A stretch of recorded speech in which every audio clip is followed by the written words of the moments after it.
Good evening friends. हम लोग बात कर रहे हैं यूपीपीएससी प्रीलिम्स एग्ज़ाम 2022 की। दोस्तों यहाँ पे आज हम लोग 3 टॉपिक पे बात करेंगे। पहला टॉपिक है स्मार्ट स्टडी कम टाइम में इफ़ेक्टिव होती है, कैसे, इससे बात करेंगे। दूसरा टॉपिक है सिंपलर प्लान क्या होना चाहिए तैयारी के लिए, एकदम सिंपल और स्ट्रेट फॉरवर्ड प्लान होना चाहिए। तीसरा है कैसे हार्ड क्वेश्चन को हैंडल करें। ये 3 टॉपिक है, इस 3 टॉपिक पे हम लोग डिटेल बात करेंगे। पहला टॉपिक है दोस्तों स्मार्ट स्टडी कम टाइम में कैसे इफेक्टिव। तो पहली बात है स्मार्ट स्टडी होती क्या है। दोस्तों स्मार्ट स्टडी का मतलब होता है कि आपको ये पता हो कि कैसे नंबर लाया जाए, कैसे एग्ज़ाम में नंबर लाया जाता है और क्वेश्चन कहाँ से पूछे जाते हैं। आपने इतना सिलेबस या प्रीवियस ईयर क्वेश्चन पेपर आपने चेक किया हुआ है कि जिससे आपको ये पता हो कि क्वेश्चन कहाँ से मे भी आ सकते हैं, प्रीवियस ईयर क्वेश्चन पेपर में कहाँ से क्वेश्चन पूछे गए हैं, उसके अकॉर्डिंग आप स्टडी कर रहे हैं। आप ऐसे स्टडी नहीं कर रहे हैं कि आप कुछ भी उठा के पढ़ रहे हैं। आप वो चीज़ें पढ़ रहे हैं जो एग्ज़ाम में पूछी जा सकती हैं और जो एग्ज़ाम में पूछा गया है पहले।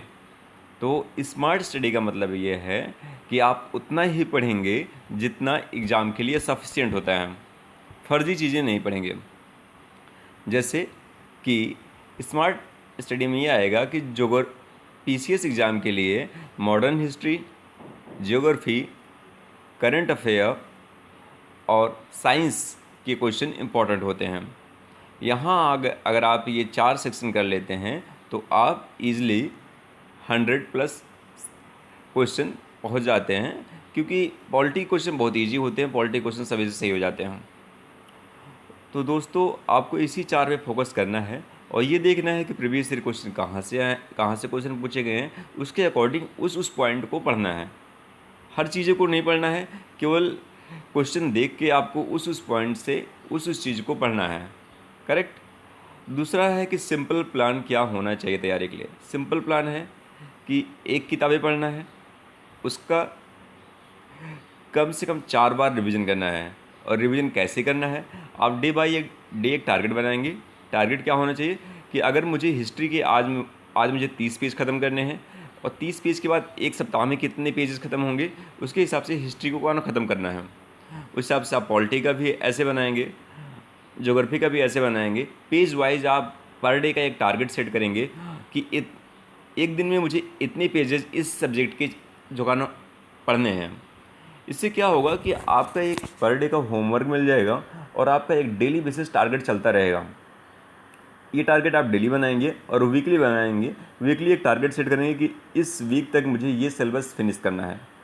ऐसी स्टडी प्लान करना पड़ेगा, जिससे क्या होगा कि आपको एक निश्चित समय के अंदर आपका सिलेबस ख़त्म भी हो जाएगा और आप कम से कम 3 या 4 बार सिलेबस का आसानी से रिवीजन कर सकेंगे। तीसरा क्वेश्चन जो आ रहा है दोस्तों, कैसे हार्ड क्वेश्चन को हैंडल करें। दोस्तों ये बड़ा इंपॉर्टेंट क्वेश्चन है, क्योंकि एग्ज़ाम हॉल में कुछ क्वेश्चन हार्ड होते हैं, ज़्यादा क्वेश्चन हार्ड नहीं होते। और जब आप हार्ड क्वेश्चन को देखते हो आप कह देते हो कि पेपर बहुत हार्ड है। दोस्तों ऐसा होता नहीं है। नॉर्मली कोई भी एग्ज़ाम हो, उस एग्ज़ाम के केवल 15 से 20% क्वेश्चन हार्ड होते हैं और पेपर मॉडरेट टू इजी होता है। और 15 से 20% क्वेश्चन इसलिए हार्ड होते हैं कि वो जल्दी वो कट ऑफ में उतना महत्वपूर्ण रोल अदा नहीं करते, क्योंकि जो अच्छे लड़के होते हैं वो मॉडरेट क्वेश्चन और इजी क्वेश्चन को सही तरीके से हैंडल कर लेते हैं और उनका कट ऑफ ईजिली निकल जाता है। और कुछ टफ क्वेश्चन को भी वहाँ से कॉमन सेंस, एलिमिनेशन ट्रिक वगैरह से वहाँ से भी उसको भी सही किया जा सकता है, क्योंकि आपने क्वेश्चन वगैरह की प्रैक्टिस वगैरह की है तो वो भी हैंडल हो जाता है। तो आपको यहाँ पे हार्ड क्वेश्चन को लेके चिंता करने की बिल्कुल ज़रूरत नहीं है। हर एक एग्ज़ाम में आपसे इस एग्ज़ाम में 150 क्वेश्चन आते हैं, जिसमें से मुश्किल से 15-20 क्वेश्चन ऐसे होंगे जो हार्ड होंगे और मॉडरेट टू इजी होता है। उसको आप कॉमन सेंस ट्रिक्स अपने नॉलेज से आप आंसर निकाल सकते हैं। कुछ 2 ऑप्शन में आप आंसर टिक कर सकते हैं। तो दोस्तों बहुत बार आपको गेस मारना पड़ता है 2 ऑप्शन में, बहुत बार गलत भी हो जाता है, बहुत बार सही भी हो जाता है।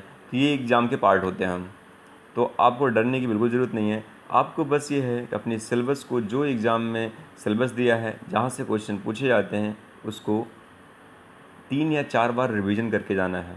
करंट अफेयर की बुक को 3 या 4 बार रिवीजन करके जाना है बस। इसके बाद आप एग्ज़ाम में कॉन्फिडेंस आ जाइए, एग्ज़ाम आराम से क्लियर हो जाएगा। Thank you so much.